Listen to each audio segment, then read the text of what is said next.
LG के आदेश के बाद डीडीए एक्टिव, अतिक्रमण पर जीरो टॉलरेंस, उड़नदस्तों और क्यूआरटी के लिए एसओपी जारी, 72 घंटे में गिराई जाएगी अवैध इमारतें। राजधानी दिल्ली में सरकारी और डीडीए यानी दिल्ली विकास प्राधिकरण की जमीनों पर अवैध कब्जे और निर्माण करने वालों के खिलाफ अब तक की सबसे बड़ी और सख्त कार्रवाई की तैयारी पूरी हो चुकी है।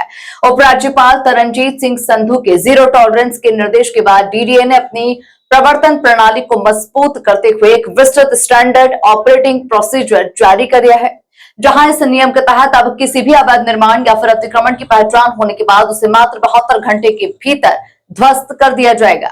हाल ही में उपराज्यपाल तरनजीत सिंह संधू ने डीडीए की सलाहकार परिषद की एक उच्च स्तरीय बैठक की अध्यक्षता की थी। बैठक में उन्होंने साफ कहा था कि राजधानी में कहीं भी अतिक्रमण बर्दाश्त नहीं किया जाएगा।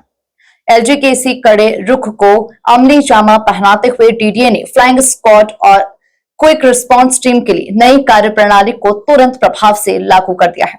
इस नई व्यवस्था का मुख्य उद्देश्य सरकारी जमीनों की सुरक्षा करना, अवैध निर्माणों की शुरुआती स्तर पर ही पहचान करना और कानूनी प्रक्रिया के तहत उन्हें तुरंत हटाना है। खास बात यह है कि विकास क्षेत्रों के अंतर्गत आने वाली निजी जमीनों पर भी यदि कोई अवैध निर्माण चल रहा है तो कानून सम्मत प्रक्रिया का पालन करते हुए उसे भी ढहा दिया जाएगा। 14 फ्लाइंग स्क्वाड करेंगे जमीनों की निगरानी।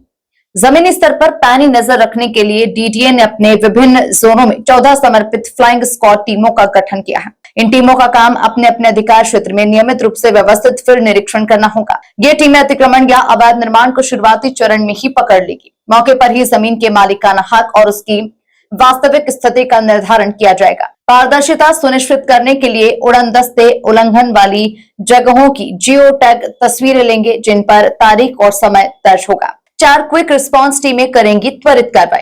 अतिक्रमण को जमींदोज करने का जिम्मा 4 समर्पित क्विक रिस्पांस टीमों को सौंपा गया है। फ्लाइंग स्क्वाड से रिपोर्ट मिलने और आवश्यक कानूनी औपचारिकताएं पूरी होने के बाद ये टीमें एक्शन में आएंगी। एसओपी के अनुसार फ्लाइंग स्क्वाड के द्वारा अतिक्रमण की पहचान किए जाने के बाद अधिकतम 72 घंटे के भीतर क्यूआरटी को उसे हटाने की कार्रवाई पूरी करना होगी। क्यूआरटी के लिए सख्त नियम तय किए गए हैं, जिनमें कार्रवाई के बाद उसी दिन शाम तक ध्वस्त की गई साइट की बिफोर और आफ्टर यानी कार्रवाई से पहले और बाद की जियो टैग तस्वीरें और रिपोर्ट सौंपना होंगी। जरूरत पड़ने पर पूरी विध्वंस प्रक्रिया की वीडियोग्राफी कराई जाएगी। जमीन खाली कराने के तुरंत बाद मौके पर डीडीए के स्वामित्व का बोर्ड लगाना अनिवार्य होगा। ड्रोन और वीएलएमएस तकनीक का उपयोग। उपराज्यपाल के निर्देशानुसार इस अभियान में मानवीय हस्तक्षेप के साथ साथ आधुनिक तकनीक का व्यापक इस्तेमाल किया जा रहा है।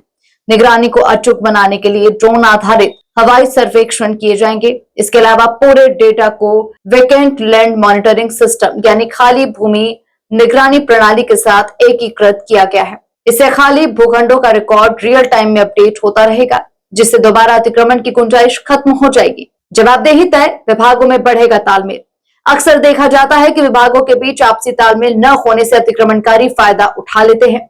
इसे रोकने के लिए नई एसओपी में डीडीए के भूमि प्रबंधन, इंजीनियरिंग और बागवानी विभागों के बीच जिम्मेदारियों का स्पष्ट विभाजन किया गया है। अधिकारियों की व्यक्तिगत जवाबदेही तय की गई है, जिससे प्रशासनिक शिथिलता को समाप्त कर त्वरित कार्रवाई सुनिश्चित की जा सके।